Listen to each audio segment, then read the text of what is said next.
श्रोता नमस्कार। कार्यक्रम वेद पाठशाला में आपका हार्दिक स्वागत है।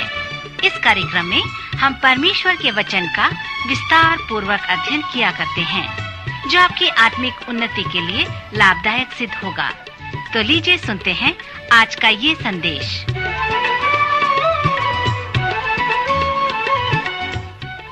नमस्कार श्रोता मित्र, वेद पाठशाला की अगली कक्षा में आपका स्वागत है। यह कक्षा संपूर्ण पवित्र शास्त्र का सर्वेक्षण है, जिसमें 360 कक्षा का भाग है। इन दिनों में हम पुराने नियम में नबियों की पुस्तकों का सर्वेक्षण कर रहे हैं और हागे नबी का सर्वेक्षण भी कर रहे हैं। पिछले चरण में हमने देखा कि इस छोटी सी पुस्तक में 4 मुख्य संदेश हैं, जो संदेश के सारांश और रूपरेखा हैं। उसका पहला संदेश विषय वस्तु है, जहां पर इस 20वीं सदी के आधुनिक बातों के विषय में हमने देखा, जो उसका प्राथमिक विषय है। अनेक वर्ष पहले मैं एक चीन के व्यक्ति से मिला, जिनका नाम डॉक्टर एल वोंग है। उन्होंने प्राथमिकता के विषय में मुझे कुछ सिखाया है। डॉक्टर वोंग के पास अपने व्यक्तिगत मनन व आराधना के लिए कुछ खास नियम हैं, और वह नियम है वचन पठन नहीं तो नाश्ता भी नहीं। उनकी जो प्राथमिकता है कि जब तक मैं बाइबल न पढ़ लूं, नाश्ता नहीं करूंगा।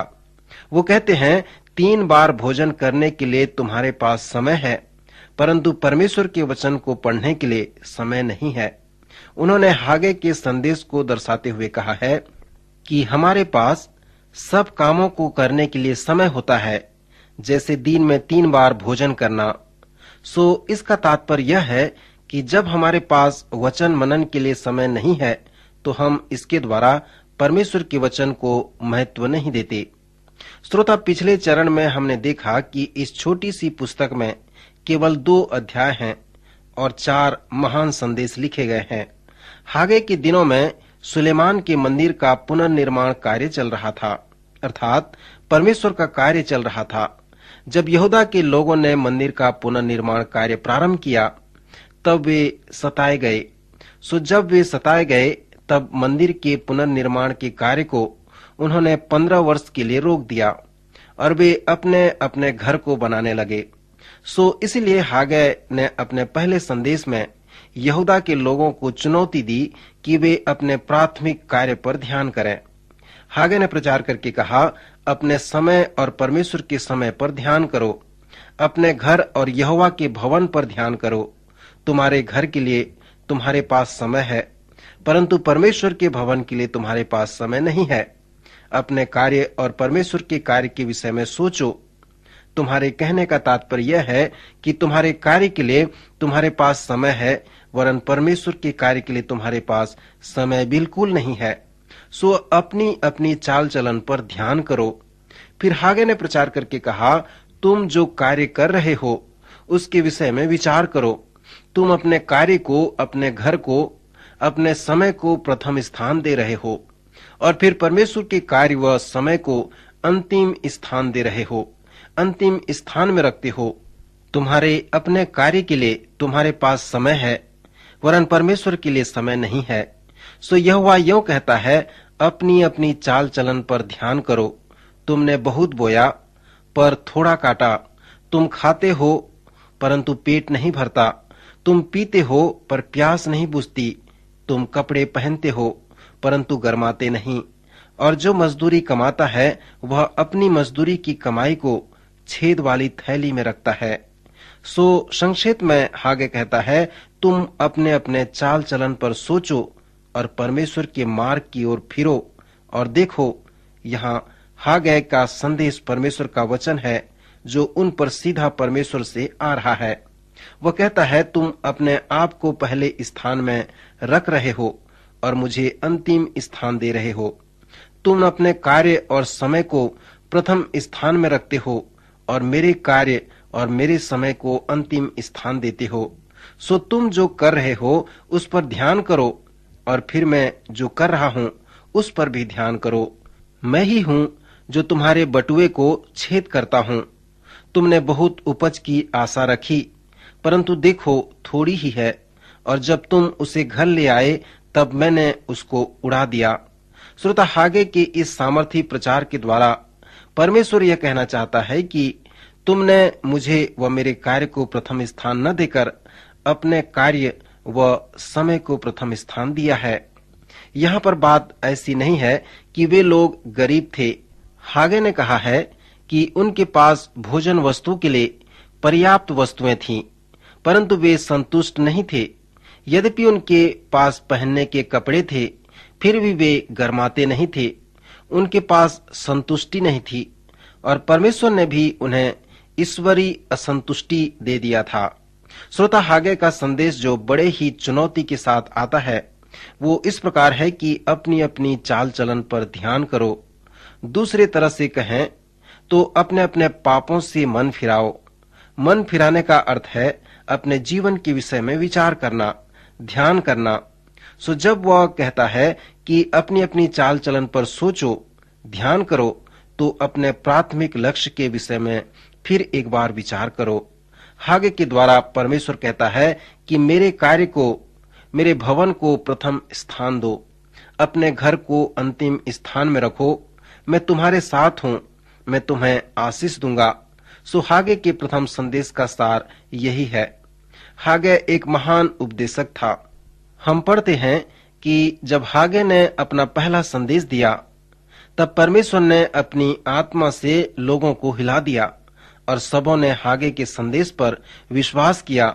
फिर वे पहाड़ में जाकर लकड़ी ले आए और 15 वर्षों से जो कार्य रुका हुआ था उन्होंने उस मंदिर के पुनर्निर्माण के कार्य को प्रारंभ कर दिया। जब उन्होंने ऐसा करना प्रारंभ किया तब हागे ने अपने पहले संदेश के दूसरे भाग का प्रचार किया। कुछ लोगों ने इसे 2 भागों में बांट दिया है, परंतु यह एक ही संदेश है। जब उन्होंने मंदिर के पुनर्निर्माण का कार्य प्रारंभ कर दिया तब परमेश्वर का वचन फिर हागे के पास पहुंचा कि मैं तुम्हारे संग हूं, मैं तुम्हें आशीष दूंगा, क्योंकि तुमने अपने प्राथमिकता को पहचान लिया है और मुझे प्रथम स्थान दे दिया है। पहाड़ी उपदेश में भी इसी प्रकार का संदेश है, अर्थात इसलिए पहले तुम उसके राज्य और धर्म की खोज करो तो ये सब वस्तुएं तुम्हें मिल जाएंगी। श्रोता, पुराने नियम में हम इस बात को बार बार देखते हैं कि जब परमेश्वर के लोग अपने प्राथमिकता में बने नहीं रहते तब परमेश्वर की योजना बदल जाती है। वह अपनी आशीषें उन्हें देना बंद कर देता है। वह वर्षा नहीं देता, वह अकाल को ले आता है। अकाल लाना परमेश्वर का अच्छा तरीका है ताकि लोग फिर से परमेश्वर के समक्ष घुटनों में आ जाएं। अपने नबियों के द्वारा परमेश्वर यहूदा के लोगों को अपने पास ले आता है। फिर वह उन्हें चिताता है कि परमेश्वर को प्रथम स्थान दो, अर्थात मुझे प्रथम स्थान दो, तब मैं तुम्हें आशीष दूंगा। कुछ समय पहले हमारे पास एक छोटी कलीसिया थी, परंतु चर्च भवन नहीं था। उन दिनों में मैंने पहली बार इस पुस्तक के प्रथम संदेश को पढ़ा था। विश्वास के साथ हमने चर्च भवन निर्माण कार्य प्रारंभ किया। कुछ पैसा आया जिससे हमने नींव डाली और फिर प्रचार करके लोगों को आर्थिक सहायता देने के लिए कहा। लोगों ने दिया, परंतु फिर भी कार्य पूर्ण रूप से नहीं हो सका।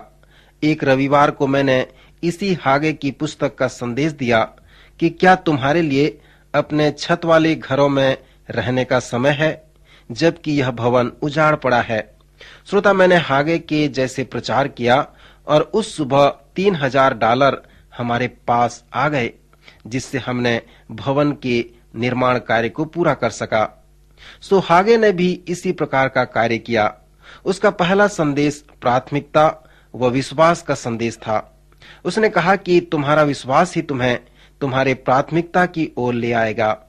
प्रभु यीशु मसीह के सुसमाचार में 3/4 भाग भंडारीपन के विषय में बताया गया है, पर इसका अर्थ ये नहीं कि प्रभु यीशु मसीह की शिक्षा नए नियम में 3/4 पैसा के विषय में है। पैसा से बढ़कर भंडारीपन में भाग लेना है। पौलुस ने कहा है, सेवक परमेश्वर के भेद व गुण बातों के भंडारी हैं। परमेश्वर ने जो समय, जो स्वास्थ्य, जो बल, भौतिक एवं आत्मिक आशीषें और धन व पैसा दी है, उसके आप भंडारी हैं। श्रोता, लूका रचित सुसमाचार के 16वें अध्याय में भंडारी शब्द का जो तात्पर्य है जैसे पहले मैंने बताया कि वे सब वस्तुएं जैसे रुपया, समय, बल, दान, स्वास्थ्य, सामर्थ, ये सब हमारे नहीं हैं, ये परमेश्वर के हैं। हम केवल इसके भंडारी हैं। एक दिन प्रभु हमसे इस भंडारीपन का हिसाब लेगा। लूका रचित सुसमाचार के 16वें अध्याय में प्रभु यीशु ने कुछ अच्छा प्रयोग बताया है। उसने कहा है, जो थोड़े से थोड़े में सच्चा है वह बहुत में भी सच्चा है, और जो थोड़े से थोड़े में अधर्मी है वह बहुत में भी अधर्मी है। यदि तुम भौतिक वस्तुओं में विश्वास योग्य नहीं हो तो परमेश्वर तुम्हें आत्मिक रूप से आशीषित नहीं करेगा। सो इस अध्याय से यह एक सुंदर शिक्षा है। हागे ने भी कहा कि परमेश्वर ने सूखा व अकाल से लेकर आया है और तुम्हारे हाथ सारे कार्य तुम्हें दे दिया है। श्रोता, क्या आपने कभी आत्मिक सूखेपन का अनुभव किया है? अनेक बड़े आत्मिक अगुवे हैं जो कहते हैं कि मैं बहुत सूखा हूँ। सो जब इस प्रकार की स्थिति आप में आती है तब आप अपने अपने चाल चलन पर ध्यान करें, अपने आत्मिक स्तर को संवारें। प्रभु ने इसे स्पष्ट रूप से समझाकर कहा है, अपने प्राथमिकता पर दृष्टि करो, परमेश्वर को प्रथम स्थान में रखो, फिर अपने आप को अंतिम स्थान में रखो। जब आप परमेश्वर को, उसके कार्य को, उसके भवन को प्रथम स्थान में न रखकर अपने आप को प्रथम स्थान में रखोगे, अपने कार्य को प्रथम स्थान में रखोगे, तब परमेश्वर की आशीष तुमसे निकल जाएगी और तुम सूखेपन का अनुभव करोगे। जब मैंने अपनी पास्टरी सेवा प्रारंभ की तब मैं नहीं चाहता था कि मैं पैसा के विषय में प्रचार करूं, परंतु मैंने यह सीखा कि एक पास्टर होने के नाते मुझे अपने भेड़ों की आत्मिक उन्नति करना है, क्योंकि उसका मुझे उत्तरदायित्व मिला है। पर एक ही बात है जिससे उनका आत्मिक स्तर ठीक रह सकता है, और वो है भंडारीपन में विश्वास योग्यता। यदि वे इसमें विश्वास योग्य हैं तब परमेश्वर उन्हें आत्मिक रूप से आशीषित करता है, और यदि वे विश्वास योग्य नहीं हैं तब परमेश्वर उनके जीवन में सूखापन और अकाल ले आता है। सो यदि आपको यह उनके आत्मिक जीवन का उत्तरदायित्व मिला है तो आप कैसे भंडारीपन के विषय में प्रचार नहीं करेंगे? आप अवश्य इसके विषय में प्रचार करेंगे। श्रोता, क्या आपने इस हागे की पुस्तक में से व्यक्तिगत आत्मिक प्रयोग को देखा है? आपके जीवन में कौन व क्या प्रथम है? क्या आप परमेश्वर को प्रथम स्थान देते हैं? क्या आप उसके कार्य को प्रथम स्थान देते हैं या अपने आप को प्रथम स्थान देते हैं? परमेश्वर कहता है, अपनी अपनी चाल चलन पर सोचो, ध्यान करो। प्रभु आपकी सहायता करे कि आप अपने जीवन में परमेश्वर को प्रथम स्थान दे सको। प्रभु आज के वचन द्वारा आपको आशीष दे। अभी आप सुन रहे थे कार्यक्रम वेद पाठशाला। श्रोता, हमें विश्वास है कि इस कार्यक्रम के द्वारा आपको आशीष मिली है। यदि इस कार्यक्रम के विषय में अधिक जानकारी प्राप्त करना चाहते हैं या बाइबल अध्ययन से संबंधित कोई प्रश्न हमसे पूछना चाहते हैं तो आप हमें इस पते पर लिखें। हमारा पता है कार्यक्रम Ved Pathshala, Vishwavani, post box number 731, Faridabad 7, Haryana. पता एक बार फिर से सुन लीजिए। कार्यक्रम Ved Pathshala, Vishwavani, post box number 731, Faridabad 7, Haryana. तो इसी के साथ आज के कार्यक्रम का समय यहीं पर समाप्त होता है।